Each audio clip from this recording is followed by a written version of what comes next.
Hello friends, स्वागत है आपका अपने ऑनलाइन क्लासेस के अंदर। हम पढ़ रहे हैं company law and secretary practices. बढ़ते हैं इसके अगले क्वेश्चन की तरफ। Memorandum of the company is an unaltered correct charter of the company. Memorandum जो होता है वो बेसिकली अनऑल्टर्ड चार्टर, मतलब एक बार बन गया उसके बाद चेंजेस नहीं आ सकते हैं इसके अंदर। इसी को हमको डिटेल में डिस्कस करना है। मतलब मेमोरेंडम ऑफ एसोसिएशन जो है कंपनी का, उसके बारे में इस क्वेश्चन के अंदर हम डिस्कस करेंगे। तो स्टार्ट करते हैं इस क्वेश्चन को।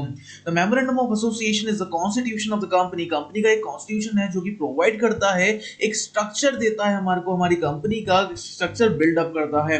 It is the principal document of the company and no company can be registered without the memorandum of association. बिना मेमोरेंडम के कोई भी कंपनी को रजिस्टर्ड करा ही नहीं जा सकता है। It defines the scope of the company's activities as well as the relation with the outside world. ये डिफाइन करता है कंपनी का एक बहुत ही अच्छा स्कोप, और कंपनी को एक रिलेशनशिप में लेके आता है बाहर की दुनिया से। According to the Lord Macmillan, the purpose of the memorandum is to enable the shareholders, writers, and those who deals with the company to know what is permitted range of the enterprise. Lord Macmillan ने अपनी language के अंदर ये कहा है कि एक memorandum का मेन पर्पस क्या होता है कि एक शेयर होल्डर को, एक क्रेडिटर को, और जो भी कंपनी के साथ जुड़ना चाहते हैं उनको पता होता है कि एक कंपनी के लिमिट कहां तक है। In the other words of the chart's word, the memorandum of association is the company's charter and defines the limitations of its power. Company का एक चार्टर है, मतलब कंपनी का एक सिनेरियो बताता है और कंपनी की लिमिटेशंस भी बताता है हमको memorandum. Its purpose is to enable the shareholders, writers, and those who deals with the company to know what is permitted range of the company enterprise. का permitted range क्या है किसी भी enterprise की। It is a document which informs all the person dealing with the company what the company is to be formed. ये document वैसा है जहां पे ये बताया जाता है, कंपनी के सारे पर्सन को इन्फॉर्म करा जाता है कि कंपनी के साथ आपको कैसे डील करना है, कंपनी किस तरीके से फॉर्म होगी, और उसी के बारे में डिस्कशन करते हुए how the capital will be raise, its nationality is, कैसे कैपिटल को बढ़ाया जा सकता है, क्या उसकी नेशनैलिटी होगी। It regulates the company's external affairs while the articles of association regulates its internal affairs. Company के ये एक्सटर्नल अफेयर्स को रेगुलेट करता है और आर्टिकल्स जो एसोसिएशन के हैं वो कंपनी के इंटरनल अफेयर्स को रेगुलेट करता है। This is the exhaustive definition which helps explain the nature and the scope of memorandum. और यही एक समरी डेफिनेशन है जो हमको मेमोरेंडम के नेचर और स्कोप के बारे में बता रही है। Section 2, subsection 56 of the Companies Act defines the memorandum of association of the company as originated, framed, or altered from time to time in pursuance of the previous company law or this act. जो भी memorandum of association होता है किसी भी company का, वो time to time altered होता रहता है जैसे जैसे कंपनी लॉ के नए अमेंडमेंट्स आते जाएंगे। The contents of the memorandum are explained in the section B of the act. जो कंटेंट्स है मेमोरेंडम के सेक्शन बी के अंदर एक्सप्लेन कर रखा है हमको कंपनीज एक्ट 2013 के अंदर। अब इसका मेन पर्पस क्या है भाई एक्ट का? The main purpose of the memorandum is to explain the scope of activities of the यहाँ पे scope बताना, activities बताना हमारी कंपनी की। The prospective shareholders knows the areas where the company will invest, कहाँ पे कंपनी इन्वेस्ट करेगी ये बताना। The outsiders will understand the limits of the working of the company. Outsiders भी समझ जाते हैं क्या लिमिट्स हो सकती है कंपनी की, and their dealings with the which should be remain within the prescribed scope, और उनकी जो डीलिंग है वो एक स्कोप के अंदर ही जनरेट होती है। इंपॉर्टेंस क्या है मेमोरेंडम की? Memorandum is the fundamental document of the company. Company का एक फंडामेंटल डॉक्यूमेंट होता है जिसके अंदर एक कुछ कंडीशंस होती है कंपनी के अंदर जो इनकॉर्पोरेट करा जाता है। This document is important for the following reasons. कुछ रीजंस की वजह से ये डॉक्यूमेंट इंपॉर्टेंट बन जाता है। Memorandum defines the limitations on the powers of the company. Company की पावर्स की लिमिटेशंस को डिफाइन करा जाता है। The whole structure of the company is build upon the memorandum. पूरा जो स्ट्रक्चर है कंपनी का वो मेमोरेंडम पे बिल्ड होता है। It explains the scope of the activities of the company. Company की स्कोप और कंपनी की एक्टिविटीज को एक्सप्लेन करा जाता है। The investment knows where there money will be spent. Investment के अंदर पता चलता है कहां पे पैसे को इन्वेस्ट करा जाएगा। And outsiders also know the nature of activities the company is authorised to take up. क्या क्या नेचर ऑफ एक्टिविटीज है जो कंपनी ऑथराइज्ड है लेने के लिए। It is the basic document of the company. Company का ये बेसिक डॉक्यूमेंट होता है with regards to its constitution. Constitution के आसपास अगर हम बात करें तो it is the charter of the company's which sets out its written goals. एक चार्टर है कंपनी का जो कि सेट आउट करता है, एक लिमिट बताता है हमारे गोल्स के according. Clauses of memorandum. Memorandum के क्या क्या क्लॉजेस हो सकते हैं? सबसे पहला है name clause. The company being a separate legal entity have must have a name. एक कंपनी हमको पता है एक सेपरेट लीगल एंटिटी होती है, लेकिन कोई ना कोई एक नाम तो होगा ही किसी कंपनी का।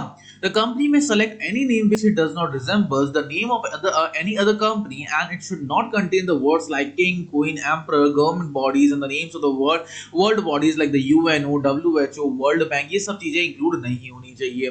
The name should be objectable to opinion of the government। Government की ओपिनियन से एकदम ऑब्जेक्टेबल होनी चाहिए।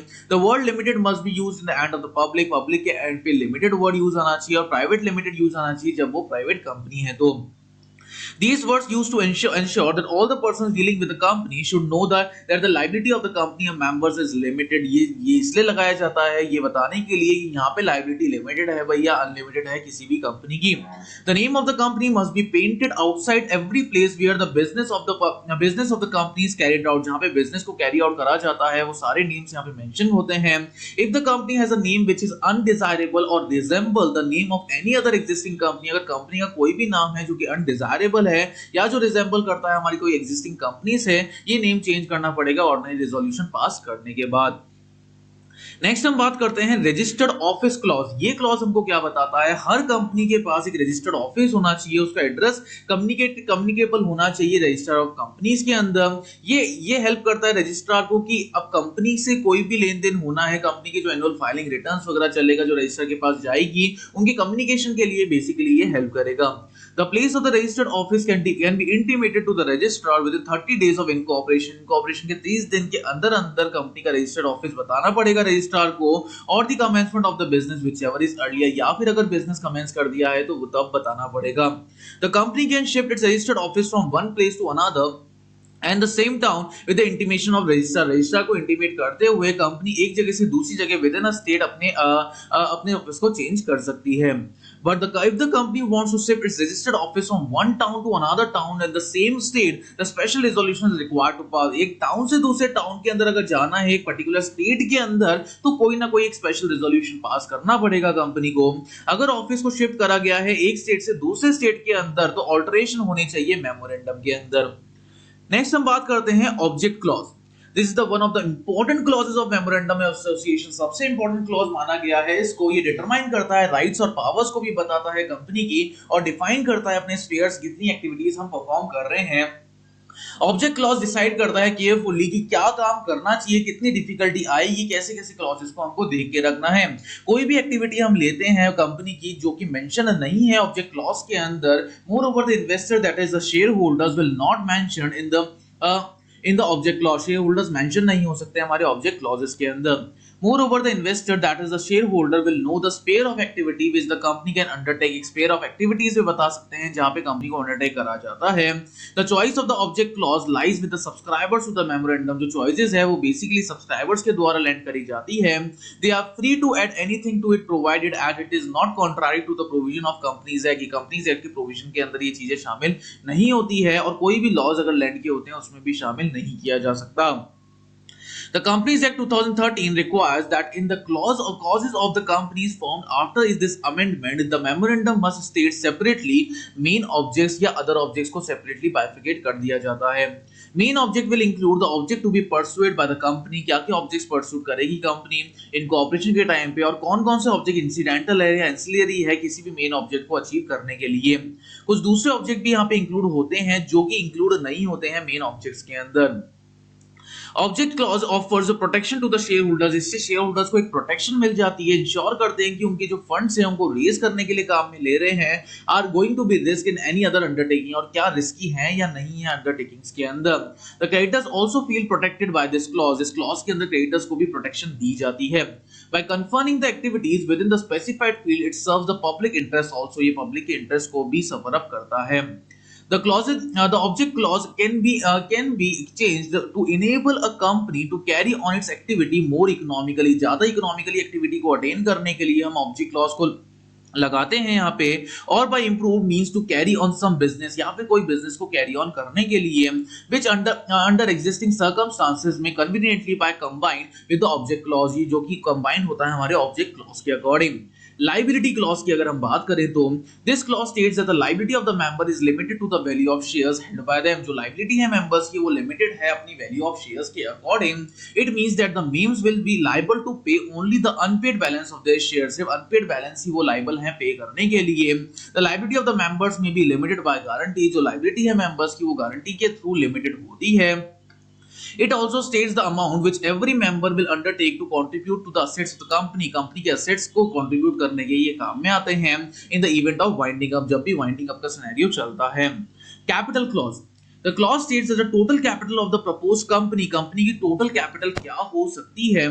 The division of the capital into the equity shares capital and the preference share capital should be mentioned। जो divisions है वो capital के अंदर मेंशन होनी चाहिए। The number of shares in each category and their value should be given. जो number of shares है हर category के अंदर उसकी वैल्यूएशन गिवन होनी चाहिए।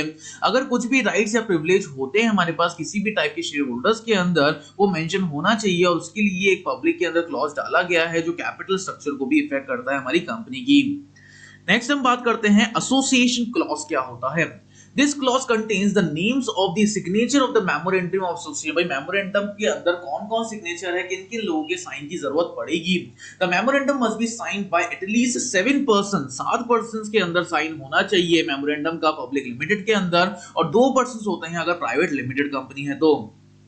हर एक सब्सक्राइबर को एटलीस्ट एक शेयर लेना पड़ेगा कंपनी का। जो सब्सक्राइबर है उसको डिक्लेयर करना पड़ेगा इन कोऑपरेशन कंपनी की और एग्री करना पड़ेगा शेयर्स को, स्टेट को, जो भी जिस भी नाम से वो काम कर रही है।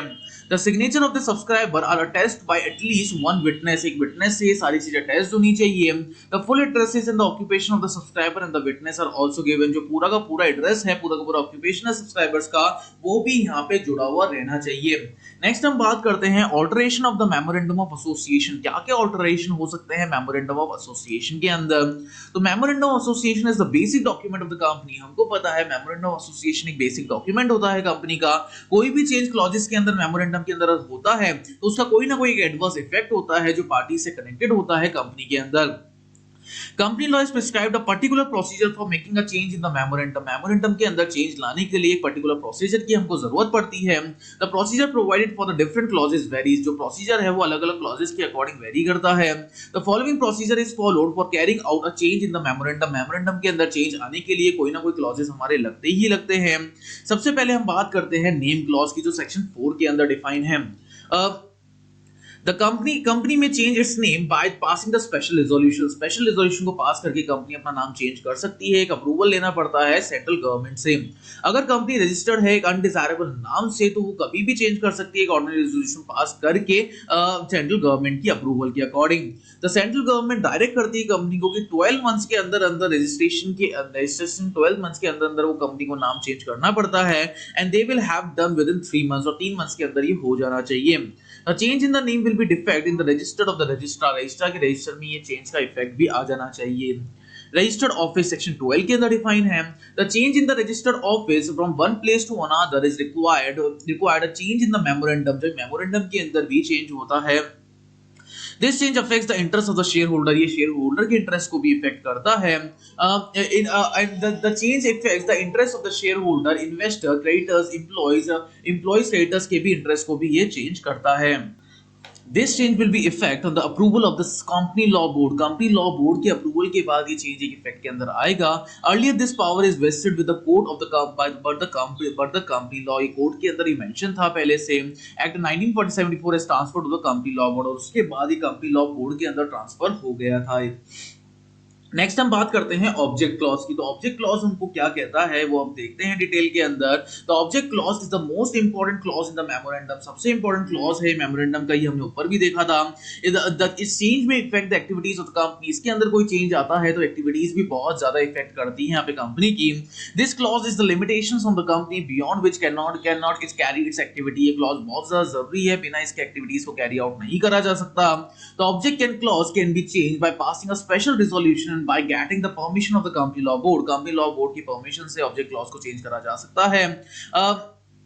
By getting the permission of the company law board, the copy of the resolution should be filed with the registrar within 30 days. 30 दिन के अंदर अंदर रजिस्ट्रार को ये सब चीजें फाइल हो जानी चाहिए. By passing the resolution, the petition is also made in the company law board in institution. The confirmation के लिए petition भी फाइल करी जाती है company law board के अंदर. When this change is allowed by the board, जब कोई भी ऐसा change allow करा जाता है board के द्वारा, then printed copy of the memorandum as altered must be filed with the registrar within 3 months. 3 months के अंदर अंदर एक printed copy भी registrar के अंदर फाइल करी जाती है. The change in the situation and the object clause is allowed only under the certain situation. लेकिन ये जो changes है उसकी एक particular situation है, उसकी basis पे ये change को allowment मिलती है. तो changes देख लेते हैं. Changes is necessary to allow the company to carry on its business economically and efficiently और economically carry करने के लिए ही changes को करा जा रहा है.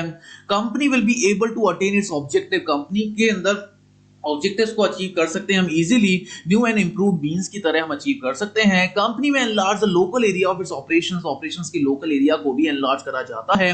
कंपनी में enabled by the change to carry on some new businesses with the convenience and advantage. Convenience और एडवांटेज के बेसिस पे नए बिजनेस को कैरी आउट कर सकते हैं हम.